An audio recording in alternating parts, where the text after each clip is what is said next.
So I had a friend of mine in here yesterday. He's helping out. Thank God. He's been a godsend to me, and he's doing wonderful work. And he found a bag of chocolate out in the garage. And he goes, "Is this still good?" And I was like, "Sure." It was unopened. It was one of those big bags. I don't know what the hell happened to candy, because back in our day, we would get our pillowcase, we'd fill up the bag, I'd eat every bit of it, put it in the bottom of my bed so my brothers and sisters wouldn't find it, and pick out the good stuff, and it would take me about 3 weeks, and I'd be through it all.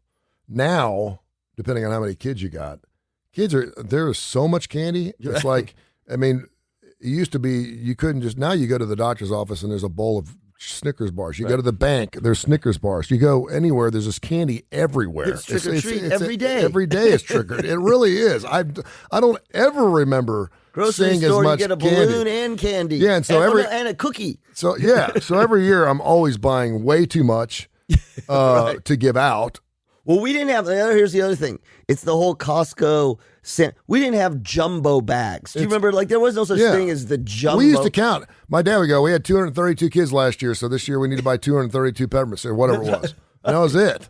And as the numbers went down, he'd budgeted for it, That was great. And so every year I've had a child, and I got a 9, a 14, and quick to be a 17-year-old, I would buy candy, and every year I always had way too much. And so I don't know why I do that, because I'm thinking, well, maybe I'm this like is you. good. And so I got all this candy around. I'm thinking, well, you maybe get a bag for Dad. We'll have some. And then your kids are bringing home 17 pounds of candy with them. And it's kind of like, okay, what are we doing? So what I've done in the past is I've taken candy from last year, from the stuff I bought and the stuff I take from my kids, and I re-gift it. I put it back out. Don't go to the curry house. They give you chocolate. They give you old chocolate. Right? And so when my buddy found this bag of chocolate, I said, "Sure, it's good." And I'm thinking, okay, that is candy from last year or from Easter a year ago or 2 years ago. But sealed up, so the seal wasn't broken. Those little chocolate bars, there was a pile of them up there yesterday. I went through some myself. So the National Confectioners Association. There you go. I didn't know what yes. I wanted to know this, and I threw it out a couple times. I think I threw it out last year. Is it okay to give out last year's candy for Halloween? We all want fresh stuff, but does fresh chocolate taste any better than 6 months old? First of all, the kind of chocolate we give out is not exactly. I have a chocolate bunny rabbit with his ass eaten off and his ears gone from 2016. Well, it's still upstairs, it's not and I still fresh. nibble. It's not. I still nibble on it. Yeah, right. So they have come out with a shelf life of candy varies by type, and basically they're all relatively the same. Chocolate. How long do you think chocolate can last if it's wrapped in foil or stored in a cool, dark, and dry place? A year. 8 to 10 months. Okay. Now what's interesting? Dark chocolate, shorter. 2 years. That's interesting. So if you buy dark chocolate, because it's got less like butter and right. It's the cacao. I don't know. No, it is. There's less. That's probably why it's more expensive too. Well, yeah, but there's less stuff in it. Older chocolate will sometimes have a white hazy coating. Yes. Known as chocolate bloom, but it's still edible. Okay, that's what I wanted to know. Chocolate that's really too old to consume will have a bitter taste. I'll be sporting some mold. If you open your chocolate, if your chocolate's green, just don't eat it. So that tells me that chocolate from last Halloween's still good. It won't kill you. Right. That's what they're saying. Use by hard candy like lollipops, butterscotch candies. That's got to last for like 10 years. They last 1 year. What happens? It becomes really sticky and the texture starts to become grainy. Doesn't mean you can't eat it. You can still eat it. Yeah. But it's not. Oh, yeah. You know what? So think about Dum-Dums or any sort of lollipop. I thought lollipops were good for like 15 years. No, but you notice, I've experienced this. You go to take the wrapper off. Yeah. And sometimes you take the wrapper off and it just comes off. Yeah, it won't come off. It's sticky. That's an old sucker. Oh. It's not because it gets too hot. It's an old sucker. I can think of now about 4 establishments that have been trying to screw me over with the banks have some nasty suckers, dude. The banks do not have fresh suckers, I'm just telling you. Or Walgreens. Candy corn lasts about 9 months when unopened before it hardens or stales, yeah. But stale, right, like you said, it won't kill you. It's like a stale chip. It just doesn't taste good. Yeah. Gum. How long do you think gum lasts? Gum doesn't last that long, right? 6 months. Yeah. Gum gets really hard and brittle. And do you remember the gum in baseball cards? How nasty it was? Yeah. It was just, it wasn't, it was as hard as a rock. Yeah, and it lasted in your mouth, like the flavor lasted for like 30 seconds. Mm-hmm. Yep. Gum's good from about 6 to 7 months if packaged properly. Now, the other question is this something my mom would do because my mom would freeze everything. Was she Jewish? If she made, no. Because my mom did If she the made same a thing. roast, Yep. we were going to have a roast, and I go, when the hell we have this roast? Freeze it. 6 months ago. And it was good, depending on, and that's when that's before we had microwave ovens. Yeah. Microwave oven. But My mom froze everything. my mom froze bread.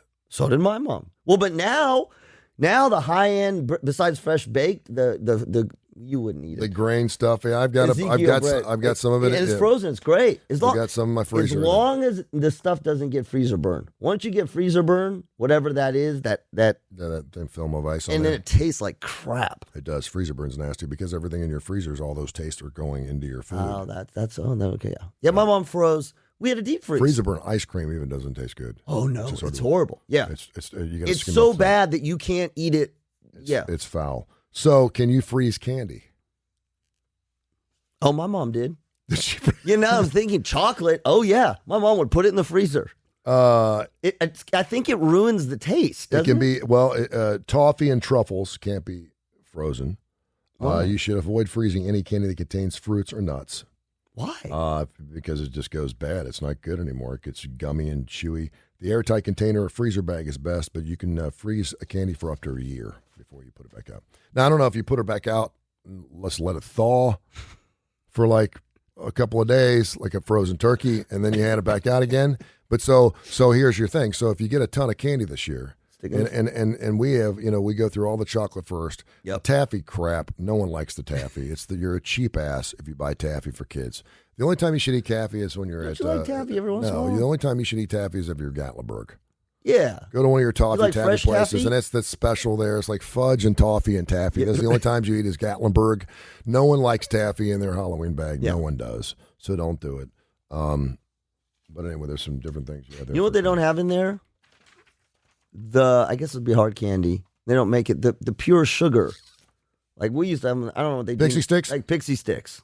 That's just sugar. Yeah, I bet it doesn't last very long. I don't think you can freeze it. No, you'd think it'd go rancid, but I mean, how bad can it get? Does sugar ever go bad? Can I tell you something? Like, look at your coffee. I only have one child now that's trick-or-treating. Yeah. And I'm it's kind of like going back to school. I don't know if I like it or I love it. What do you mean? Well, when the 3 kids were going trick-or-treating, it was like it was fun. And now, because neighborhoods, and we live in Birmingham, no one walks anymore. It's like we used to walk. You walked. Yeah. That's what you did. I don't care if that neighborhood's really hilly. And then you got the neighbor who gets the flatbed and puts hay on it, and they drive around the neighborhood. And that's fun, I guess, in a way, because you're getting a hayride out of it. But these schmucks, if you're one of these schmucks that's got a Suburban and you've got 12 kids in it and you're just driving from house to house, how the hell do you expect the kids to work it off? Let them walk. I really have a problem with that. Like, I mean, I wouldn't. Unless you live in the Appalachian Mountains and you're having to hike overnight. Well, we want to go to another neighborhood. That's the other thing. Kids go to other neighborhoods. Oh, I hear this neighborhood's great. We did our neighborhood. And that was it. That's all you had to do.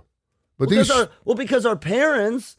Can you imagine asking and golf carts? Oh my gosh, golf carts. It's cheating. You know what it is? It is. It's gutters. It's gutters at the bowling lane.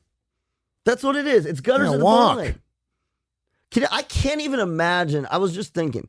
So sometimes my parents. I don't know if you did this. Sometimes I had friends who lived in different neighborhoods, and depending on the parent, like one parent would say, come over to our house.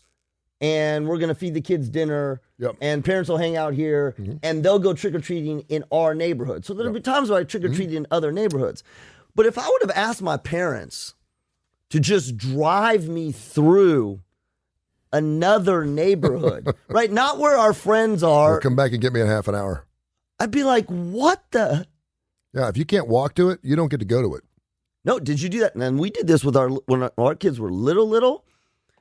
Although you as the dad, you always pay for it, as long as they could walk. I mean, when they were little, but they walked. Yeah. And then we did that for 2 reasons. One, just to sort of show them that, you got to carry your candy and walk and stuff. 2, we knew it would, when they're 3 and 4, we're okay, great. This is going to go about, 20 minutes and they'll be done.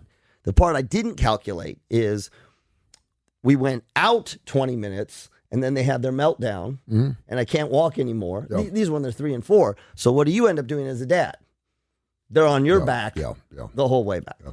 But we listen, I'm always standing up for the snowflakes. I mean, that's what I'm doing. But when it comes to this whole candy and driving in the neighborhoods, I'm like an old grumpy man. When I see the golf cart, A golf cart. it's not the kid's fault. Like, this is where I get torn.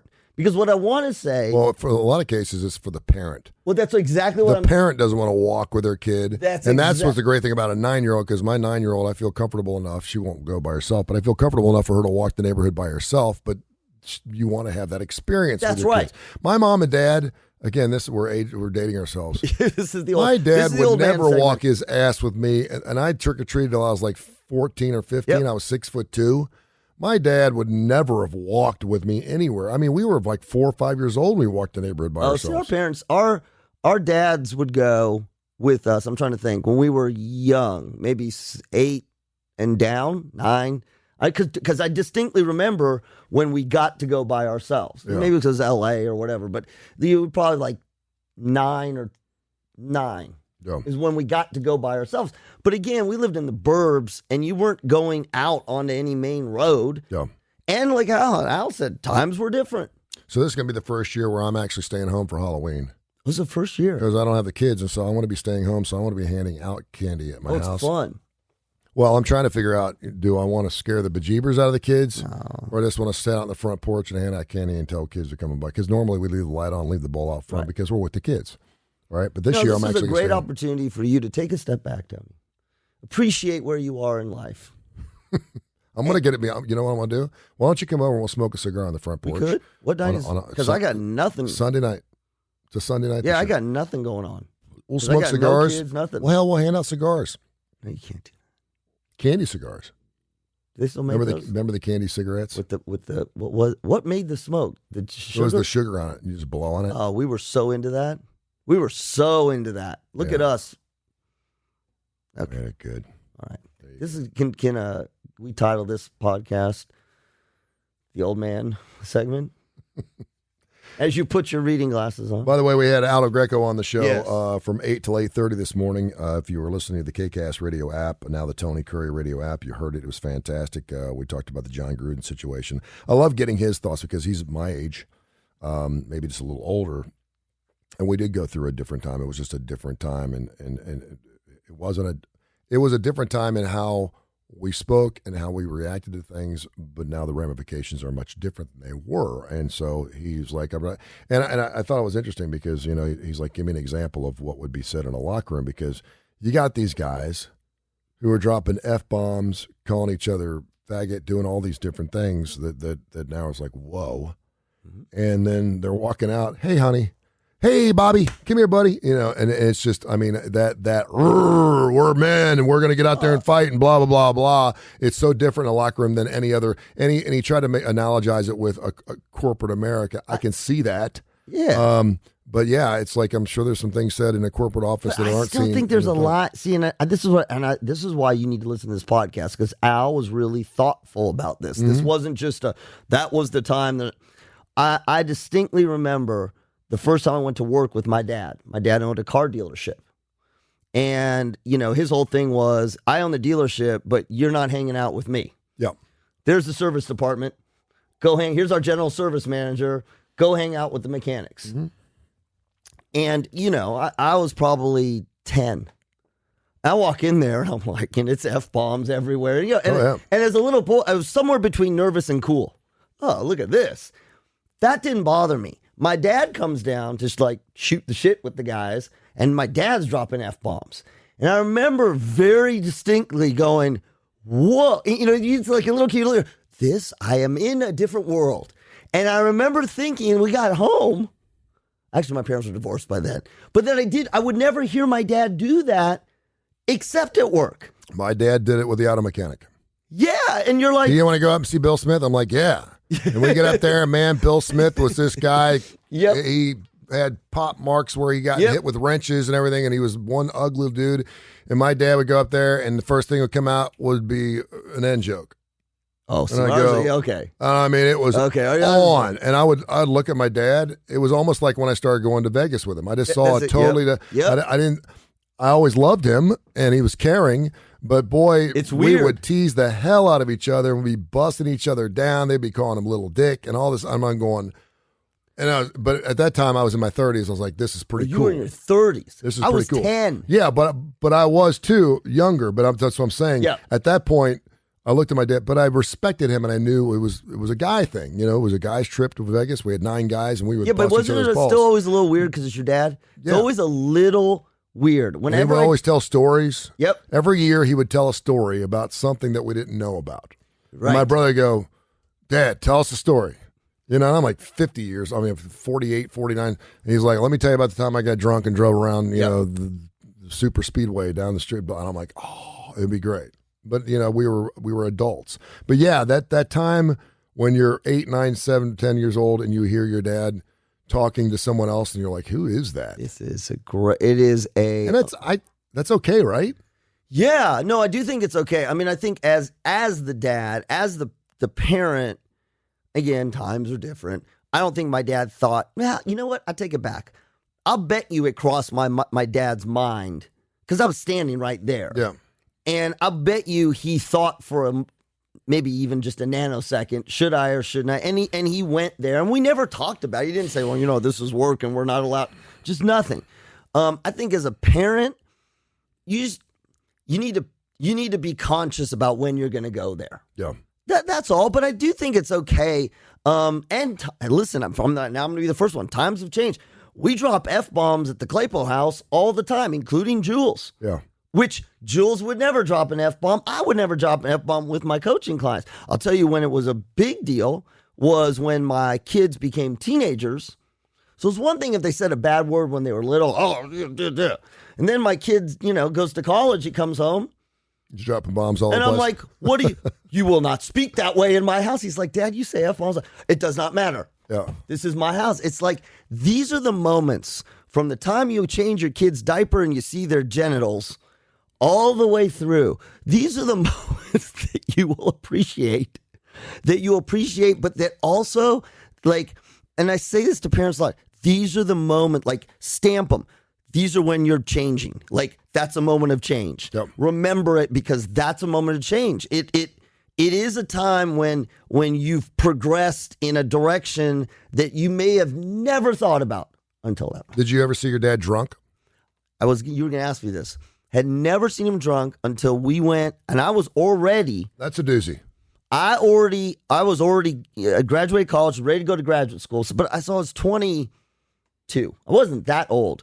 We went sailing. We got a boat, and we go sailing together for 8 days with him and 2 of his buddies and me. And that whole thing was weird because I never seen my dad with his buddies. And it's one thing to go out for dinner. My parents were divorced. But we were on a boat for 8 days together. Yeah. And, they were kind of geeks. Yeah. They're dropping women jokes and stuff. I'm like, stop, just stop. But my dad we were drinking Bloody Marys. It's all good. And at one point, I hear crash in the water. Look, my dad's gone over the side. And as a kid, 22, oh my God, you all right? He comes up and he's laughing as hard. And I'm like, you're drunk. He's like, just a little bit. But same sort of thing. That instant second of this is not right. There's just then it goes away. Yeah. But what I love about that, that's what I love about being human. That's your moral compass. Mm-hmm. That's that thing that says, you're going to be a good person in the world because even if it's for a second, okay, that's not right. And then you got to do something about it. There was a place called, I think it was called Al's Pony Keg. And it was a bar that was probably less than a mile away from our house. My dad would deliver newspapers all night. He was a newspaper distributor and worked his ass off. And I would never, I respected the fact that I saw him that way. I knew it was different. And he never apologized for it, but he was my dad, and so my dad could do no wrong. I was not like the kids are today, where they could actually call their fathers out. I would never ask him questions. How often do you do this? Have you ever been arrested? Or, have you ever kissed another woman besides mom? Now kids will ask you anything. I'm like, what the hell? Maybe we're being too transparent. Or we're trying to be friends with our kids. But you go to Al's Pony Keg on Sunday mornings after finishing the route, and it'd be about 7 o'clock in the morning, and they would open up just for my dad and a couple other carriers, and they'd serve drinks. And we go to church at 8:30 at St. John's, and then we come back. And then once in a while, maybe once every, 6-7 months, they would call and say, hey, Jane, you probably need to come up here and get Dick. He's had too much drink. Oh, interesting. And she said, okay. And in some cases, I'd go with her. And we'd walk in this seedy, dark bar. It was like Norm's, And my dad would be shooting pool. Drinking beer, hey, and my dad was a happy drunk. Hey, and he'd give my mom he'd give my mom a pinch on the ass and thank you for everything, Dick. Take care of yourself. And he'd come home and then he'd smoke a couple cigarettes at the kitchen table, put it out in his grapefruit. And we always had, for some reason, we had grapefruit around 24 hours a day. We always had grapefruits. I don't know why. Maybe I think grapefruits were ashtrays. I always thought a grapefruit was an ashtray. I didn't even know you could eat grapefruits. Drinking, smoking, but you have a nice grapefruit. And then he'd go to bed. And then he'd wake up in time for dinner. And he'd be fine. He'd be fine. Right. I never wanted a word said about it. But I didn't see it. Did you know he was drunk? Oh, yeah. How old were you? 6, 7, 8, 9 years old. So did you know because someone said it, or did you? I knew he was different, and I knew he was in a bar, and I knew what alcohol did to you. Okay, so you kind of nobody told you, your brothers didn't tell you. Okay, did you? We thought it was cool because we knew our dad worked really hard, and again, my dad could do no wrong, and so if that's what my dad wanted to do, I was too. Well, and he wasn't belligerent. No, he didn't do anything to scare you. No, he was just slow. He was slow, and he would slur a little bit, and he would say funny words, and we'd laugh it off, and Dad would go to bed. That's right, and he wasn't doing it every day. Yeah. So that's that. See how listen. They used to have a baker's dance every year. My mom and Dad went to a baker's dance, and it was always on a Saturday night. And Saturday night, you're so Americana. Saturday night was like the big newspaper night because the Sunday newspaper is like 500 pages, and the daily was like 30 pages, and so he had to leave and come back and get another load because we didn't have enough room in the Econo line 3200 or whatever the van was. And so it was going to be, Saturday nights were big nights. So you had 1,500 customers. It would take him all about 8 hours, and he'd have to drive 200 miles every night. And I remember him getting home, and because the newspapers would be down in Sharonville, Ohio, he had to pick him up at 1 o'clock in the morning. Oh my God. And so he'd get in at 11:30 at night after having baker's dance with Mom. And she's like, you going to be okay tonight? I'm good. I'm only driving 3 miles an hour. I just go side to side, I go street to street. And he would call his friend who was a police officer. Hey, I'm running the route tonight. I've had a few, maybe he'll check on me a little bit. That was good. Yeah, it was great. And, that was his safety, right? He called. And sometimes he had a helper. Sometimes he would drive the truck. When my dad would through newspapers, he missed driveways and stuff. But that was once a year. It was the baker's dance. We knew that Dad was going to have a good time at the baker's dance. And he would come in, and one night, cop came up, how you doing, Dick? And I was in the front seat because it was snowing. It's like, I'm doing good. I think I'm just going to pull over and take a little nap. All right, when do you want me to come back and get you? For 15 minutes. Okay, thanks. So he kept the lights on because my dad was the only van that was going like this every night of the week. Right, because he was going back and forth throwing newspapers out windows. And so the cop was like, you got it, Dick. I'll be back in 15 minutes. It was just a different time then. Well, you also grew up in like freaking Mayberry. It was great. It was super. Those are good memories. This is where we pause. This is the nostalgic pause. I'll start crying.